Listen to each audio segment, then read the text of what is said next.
جمال الوجود بذكر الإله السلام علیکم۔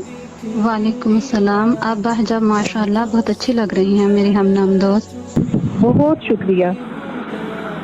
میرا کریم رب اپنی بے مثل کتاب قرآن پاک کی سورہ شورى میں فرماتا ہے، اللہ جس کو چاہتا ہے اپنی طرف چن لیتا ہے۔ الحمدللہ میرے اس سفر میں میرا رہنما ہے طیور الجنہ آن لائن قرآن اکیڈمی۔ الحمدللہ وہ کیسے؟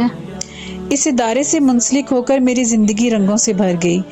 موٹیویشنل میسیج کے ساتھ ساتھ تعلیم و تربیت کے لیے ناظرہ، ترجمۃ القرآن، تفسیر، حفظ کے شعبہ جاتے ہیں، اور میں نے مخارج، تجوید، دعائیں، نماز اور الحمدللہ بہت کچھ سیکھا ہے۔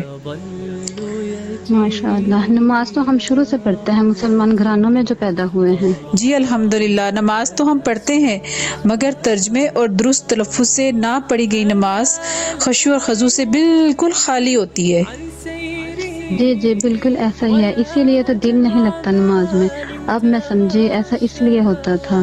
جی دعائیں عربی متن تو یاد ہوتا ہے، مگر ترجمہ اور تلفظ درست نہیں ہوتا۔ ہم کیا مانگ رہے ہیں بس اپنے رب سے، یہ تو علم ہی نہیں، تو پھر کیا فائدہ؟ اور پھر اس لیے دعائیں تو تڑپ کے بھی ہم نہیں مانگتے۔ جی بالکل ایسا ہی ہے، اور پھر ہم شکوے کرتے ہیں کہ ہماری دعائیں قبول کیوں نہیں ہوتی۔ اور ہماری آپی جان نے ہمیں دعائیں ایسے ازبر کروائی ہیں کہ زندگی کے مد و جزر کے ساتھ ساتھ خود بخود زبان پر رواں ہو جاتی ہیں۔ الحمدللہ جی ماشاء اللہ۔ آپ نے مخارج کا لفظ استعمال کیا ہے، اس کے متعلق کچھ بتائیں۔ جی ضرور۔ علم التجوید میں ہر حرف کو اس کے مخرج سے صفات کے ساتھ ادا کرنا، اور مخرج کا مطلب ہے نکلنے کی جگہ۔ دیکھیں جیسے 5 انگلیاں ہیں، ایسے 5 مخارج ہیں: الجوف، الحلق، اللسان، الشفتان اور خشوم۔ یہ تو بہت دلچسپ ہے۔ ہم تو بس ایسے ہی پڑھتے تھے جیسے بچپن میں ہمیں سکھایا گیا تھا۔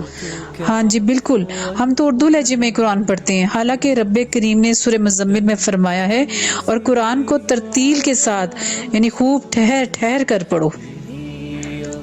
جی تجویدی قواعد کا بھی آپ نے بتایا تھا، وہ کیا ہیں؟ جی جس طرح ہر زبان کے بنیادی قواعد ہوتے ہیں، ایسے ہی تجوید القرآن کے بھی قواعد ہیں۔ مثلا نون ساکن اور تنوین کے قواعد میں آپ کو مختصراً بتاتی ہوں۔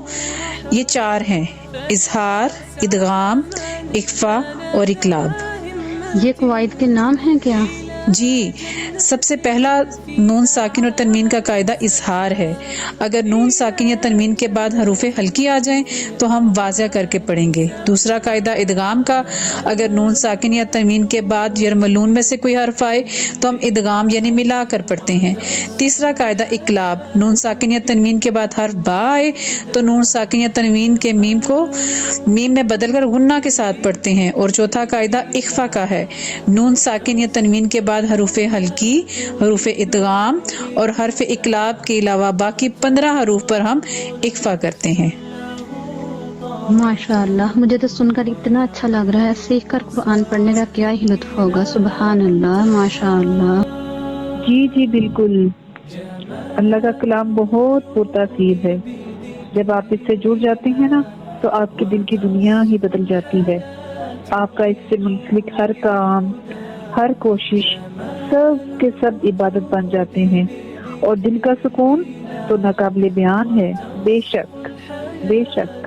اور یہ کہ اللہ کی جو رسی ہے نا، اس کو مضبوطی سے تھامو، اور اللہ کی رسی کیا ہے؟ قرآن پاک، جس کا ایک سرا رب کائنات کے ہاتھ میں ہے اور دوسرا سرا بندے کے ہاتھ میں ہے۔